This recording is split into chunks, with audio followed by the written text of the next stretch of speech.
السلام عليكم ورحمة الله تعالى وبركاته.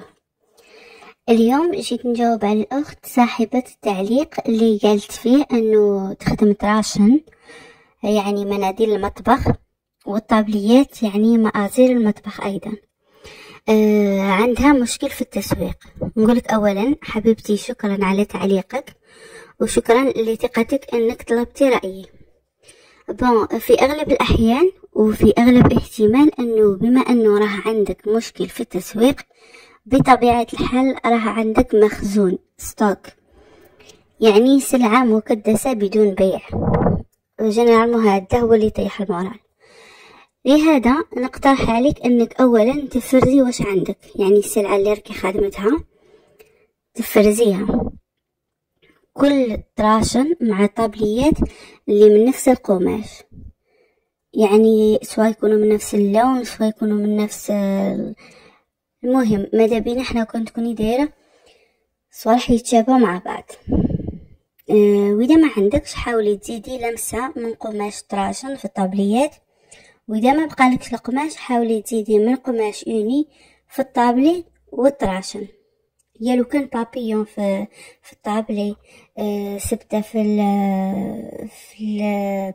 الطراشن، هكذا باش يبانوا اسورتي، باش يبانوا الطقم. الهدف من هذا الطقم انه ديريه فيه بوكس ولا هكا في ساشي شابه ولا سله ولا ساديبون شاح ديريه. الهدف منه انه ما تضليش تسوقي الطراشن وحدهم ولا الطابليات وحدهم، تبيعي الافا، تبيعي الطقم مع بعض، باش هكذا كيدي عليك لو ماكسيموم لو بلي فيت بوسيبل. ايضا الا ما عندكش كامل ستوك ولا عندك طراشن وحدهم، تقدري تزيدي معاهم ناب، تعاودي تشري من نفس قماش طراشن وتزيدي تخدمي ناب للطابلة تاع المطبخ، وهكذا تبيعي 6 طراشن بليس الناب، هكذا ديريهم طقم تاني وحدهم. وايضا ممكن تاني تعاودي تجمعي كامل هكذا الناب طراشن طابلي وتبيعهم طقم كامل. ممكن ايضا توسعي الباك بخمارة تاع المطلوع وغطاء للخبز وسلة الخبز الى اخره، يعني اي منتوج تقدري تخيطيه وتاني يكون في المطبخ. ان شاء الله تكوني فهمتيني. بالاضافه الى انه لازم عليك تفتحي صفحه فيسبوك انستغرام وتيك توك، واذا ما عندكش الوقت باش تفتحي كامل هادو، فتحي تيك توك وحده باش تعرضي اعمالك هكذا، باش الناس تعرف واش راكي تقدمي، لانه الناس مادامها ما شافتكش مادامها ما عرفتكش بيان سور ما حاش تشري واش ما يكونش عندك البيع.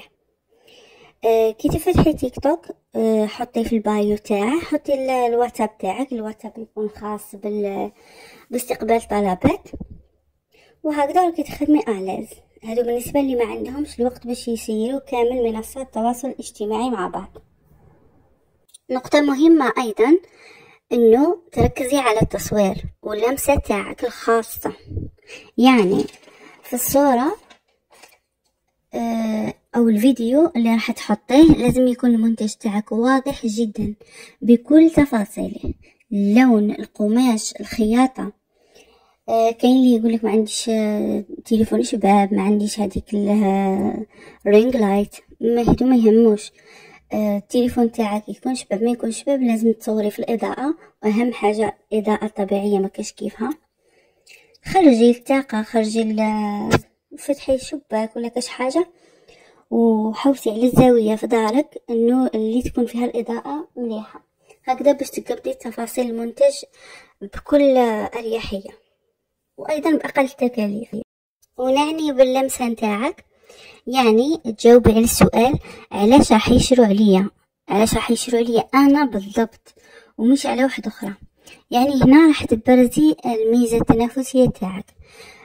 كنصيحه ما تدخليش بالميزه التنافسيه تاع السعر، تقولي نبيع بسعر اقل هكذا باش يشروا عليا وتتمشى عليه الحاله. اوكي يشروا عليك وي بيان سور، بصح اسكو انت راكي خارجه في هذوك بهذاك السلعه تاعك وتعبك وكاع، وخاصه الجوده. اذا كنتي تبيعي بجوده هاي وتتعبي فيه، لازم تقيمي الخدمة نتاعك، تقيمي المنتج تاعك، لانه بعد ما تحرصي تخدمي وتخرجي منتج في ابها حلة، بعد تبيعيه بسعر بخيل، كي يقولوا سعر صغير بزاف، انتي راح تتعبي مع الوقت، تتعبي سواء تعودي تنقصي في الجودة تاع المنتج، سواء تتعبي كامل تلاشي باسكو ما حاش تقدري تعبك.